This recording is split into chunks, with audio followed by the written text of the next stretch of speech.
pagi, siang ataupun malam, Julius dan teman-teman. Saya Albert Martinswanto dan pada video kali ini saya akan mewawancari salah satu tokoh pelaku usaha UMKM di Indonesia supaya bisa mempelajari lebih kayak bagaimana suatu usaha itu bisa dijalankan dan apa saja sih yang perlu dipersiapkan untuk seorang pengusaha untuk membuka dan menjalankan bisnis mereka.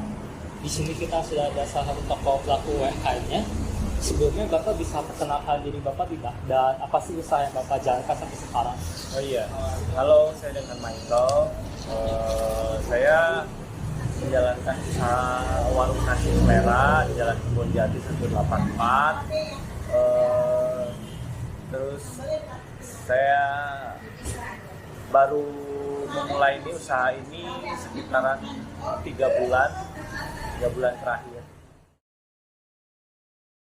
Iya, jadi saya ingin jadi seorang pengusaha itu sebenarnya dulu awalnya ada beberapa alasan.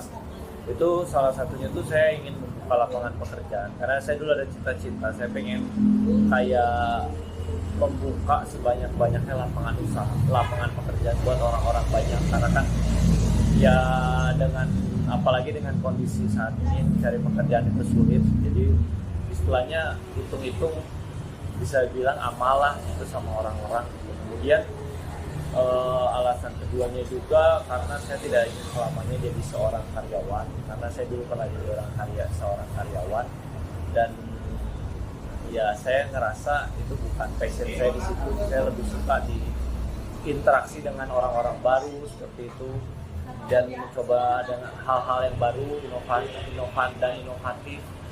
Makanya saya terjun ke dunia usaha. Jadi sebenarnya kalau ditanya begitu, sebenarnya itu dimulainya karena saya pikir industri yang nggak akan pernah ada matinya itu selama manusia masih istilahnya pertumbuhan populasi manusia masih bertumbuh, itu sebenarnya salah satunya adalah makanan, makanan, kesehatan, pendidikan. Makanya saya memutuskan untuk terjun di industri makanan. Tapi kenapa saya memutuskan untuk membuka warung nasi itu?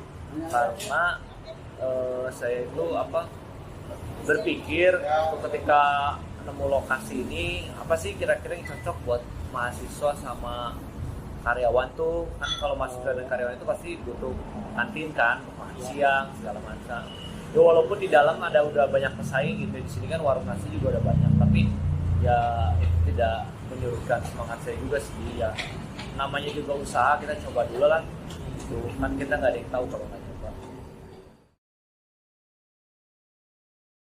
Ya, jadi waktu buka usaha ini pertama kali yang persiapan yang saya lakukan itu pasti ini dulu kan, menentukan idenya dulu, kemudian modalnya juga udah harus ada, ya kan, untuk menentuin budgetnya dulu, kira-kira budget usahanya dulu.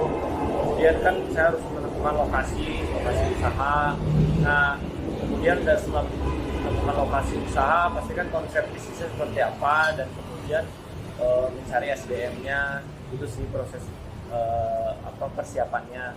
Kemudian kalau tantangannya saat persiapan usaha itu, saya sebenarnya lebih tantangannya itu yang sulit itu menurut saya pencarian SDM sama pencarian lokasi, karena nyari lokasi itu yang untuk yang cocok dengan budget yang pas sesuai budget saya gitu, itu sulit gitu. Dan kemudian tantangannya ya banyak hal yang saya juga ada istilahnya hadapin gitu ketika persiapan usaha ini, terutama mungkin dari kendala saya juga agak kayak ya gimana ya, kadang ada perasaan ragu apakah ini akan berjalan dengan maksimal atau enggak, seperti itu sih. Jadi pasti terkait secara secara persiapannya, secara yang terlihatnya dengan yang tidak terlihatnya gitu.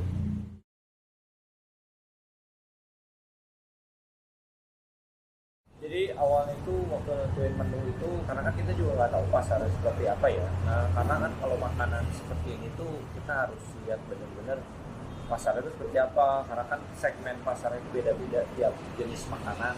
Nah, kebetulan waktu di awal-awal itu kita langsung banyakin menu makanan ini, masakan Indonesia lah, masakan pada umumnya gitu.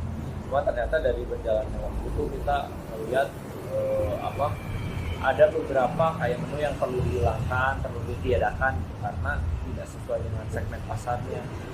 Kemudian untuk terkait bahan baku dan persiapan itu, kalau persiapannya itu sebenarnya kita mulai masak dari jam 4 pagi, tapi kalau untuk pengolahan itu sebenarnya biasanya dari hari sebelumnya.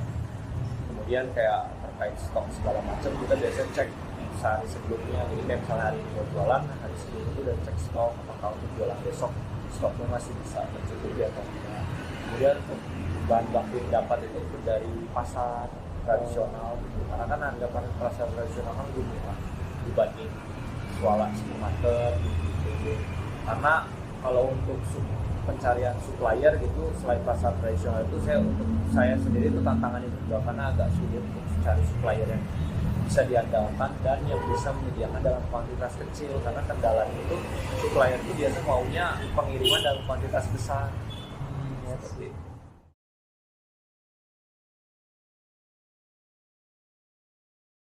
Jadi sebenarnya target konsumen kita itu adalah karyawan dan mahasiswa pada umumnya gitu. Karena kan di sini kan ada mahasiswa BINUS, kemudian apa pengaruhnya ke bisnis saya, spesifik saya, bahwa kalau dengan istilahnya penentuan target market yang tepat, pasti bisnis ini bisa berjalan dengan baik. Karena kalau percuma kamu bikin bisnis sebagus-bagusnya apapun, persiapannya sebagus apapun, kalau target marketnya nggak akan pernah bisa berjalan.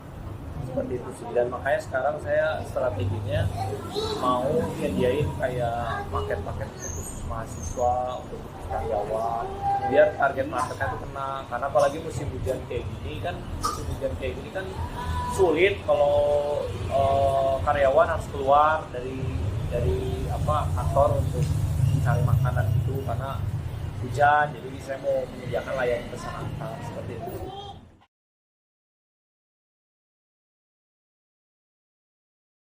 Oh iya, jadi rencana saya ke depannya itu untuk menjangkau lebih banyak konsumen itu sebenarnya saya lagi mengusahakan catering karyawan, karena kalau ngandelin karyawan, strategi yang karyawan atau mahasiswa orang datang ke toko itu sekarang agak sulit. Kenapa sulit? Karena persaingannya itu terlalu ketat. Jadi mau nggak mau kita bukan mereka yang datang ke kita, tapi kita yang datang ke mereka. Itu yang paling utama sih.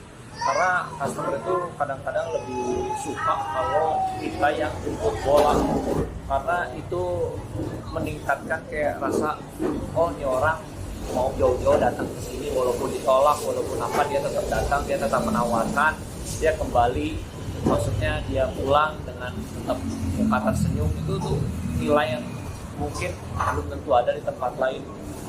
Dan strategi saya untuk tetap bertahan di usaha kayak gini ya pasti kan kalau kompetitor mah nggak bisa diapa-apain.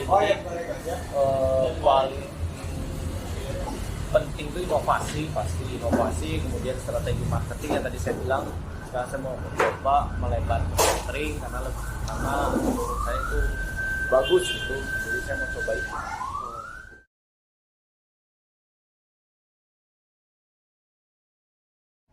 Yang paling utama sih kalau industri makanan itu adalah ramah ke konsumen, terus kemudian kita juga siapapun konsumennya, mulai berapa nilai barang yang dia beli, segala macam kita harus tetap ramah. Karena belajar dari pengalaman saya, rata-rata banyak toko yang tidak mengamalkan itu, jadi kayak karena mungkin tokonya udah laku gitu, jadi kayak karena konsumen cuma beli receh, diremehkan segala macam. Nah itu nggak boleh kayak gitu, karena prinsip kita itu namanya dagang itu kalau nggak ada mereka itu kita juga apa gitu, kita nggak ada apa-apanya gitu. Jadi kita istilahnya dalam hal bisnis itu kunci utama itu nggak boleh sombong. Siapapun konsumennya, siapapun yang mau makan, berapapun nilainya itu kita tetap layan.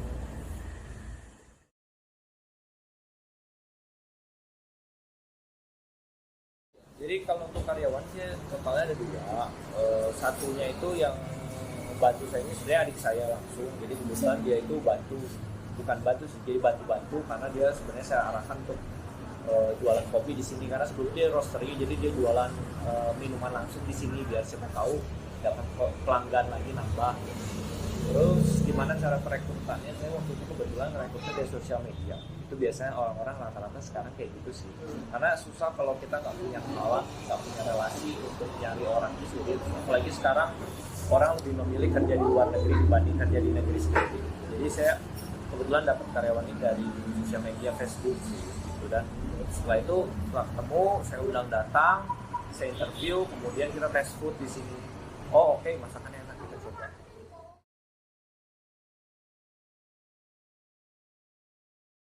Ya, jadi pertama kalau mau buka usaha masa depan itu menurut saya kalau bukan backgroundnya pebisnis orang tuanya atau keluarganya, mending cari pengalaman dulu di tempat kerja sebagai karyawan. Kenapa perlu kayak gitu? Karena kita kadang-kadang ada hal yang kita nggak pahami sebagai bos, dan gimana cara memahami karyawan itu hanya dapat ketika kita bisa minimal udah pernah jadi karyawan. Jadi kita pernah di posisi ketika menjadi karyawan dan kita sekarang di posisi menjadi bos. Jadi istilahnya pengalaman itu penting, gak hanya di istilahnya dibuka usaha langsung buka usaha gitu, karena istilahnya orang yang punya pengalaman juga nggak ada background itu cenderungnya sulit gitu untuk bertahan. Kenapa? Mentalnya itu harus benar-benar teruji dulu di tempat kerja gitu. Dan selain itu menurut saya sih konsisten pertama, jangan sombong kedua, terus ini mah hanya untuk anak muda ya sekarang. Menurut saya manajemen keuangan itu penting. Kenapa? Karena kadang-kadang ketika bisnis kita lagi hits-hitsnya, lagi bagus-bagusnya, situ rata-rata anak muda itu cenderungnya pengen show off gitu, kayak pengen pamer, dia pengen beli apa yang baru, ya menurut saya sih daripada kayak gitu mending diinvestasikan uangnya atau apa untuk nanti kalau suatu saat bisnis turun atau apa buat istilahnya ya menopang gitu, atau mungkin ada alternatif bisnis lain, bisa buka alternatif bisnis lain seperti itu.